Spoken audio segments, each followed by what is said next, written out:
बाहेर जायला मज्जा येते, पण घरी आल्यावर पायाचे हाल असे होतात. नमस्कार मंडळी, कशा आहात? काल मी ना बीटरूटची रेसिपी बनवली होती आणि बीट कापले होते ना, तर त्याचे जे टर्पल असतात ना, तर ते ना मी माझ्या लिप्सला लावून घेतले. मला ना लिपस्टिक लावायला खूप जास्त आवडतं.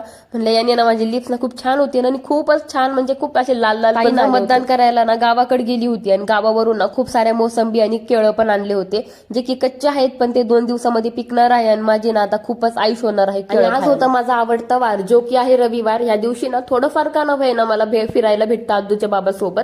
मग आता खूप दिवस झाले होते गेलो नव्हतो. मग त्यांना म्हणलं चला आम्हाला ना कुठेतरी घेऊन जा. तर आम्ही ना पाखरे कलेक्शन मध्ये गेलो होतो. आदूच्या बाबांना ना थोडेसे कपडे घ्यायचे होते, पण तिथले जीन्स ना मला काही आवडल्या नाही. मग शर्ट्स घेतले मी आणि आता वेळेस ना मला लिपस्टिक घेऊन आले. आणि दूध डेअरी मध्ये पण गेलो होतो आम्ही. मग तिथून दूध घेतलं आणि आदूला बटर आवडतं, मग बटर पण घेतलं. दूध डेअरी मधून बाहेर निघलो ना आदूला दिसली बदाम शेकची गाडी. आता बदाम शेक आणि पाणीपुरी आदूला दिसली ना तर त्याला लगेच खाऊशी वाटतं, पण त्याची आई अशी आहे की त्याला काही बाहेरचं देतच नाही. पण म्हणलं चला बरं झालं, मला आठवण आलं की मला ना भाजीपाला पण घेऊन जायचं होता घरी. आता मग बाहेर आलं का 1-2 कामं करूनच घ्यायचे. मग मी ना पत्तागोबी घेतली, टोमॅटो, गाजरं पण घेतले. त्यावेळेस ना मी गाजराची भाजी बनवली होती तिखट, जे की आदूच्या बाबाला ना खूप आवडली होती, त्याच्यासाठीच मी गाजर आलो आणि लगेच ना पन्न्यामधून ना पहिले भाजीपाला काढून घेतला. कारण की ना आता नसतं काढला ना तर रात्रभर तशाच राहिल्या असत्या त्या आणि सकाळी ना खूप खराब पण झाल्या असत्या.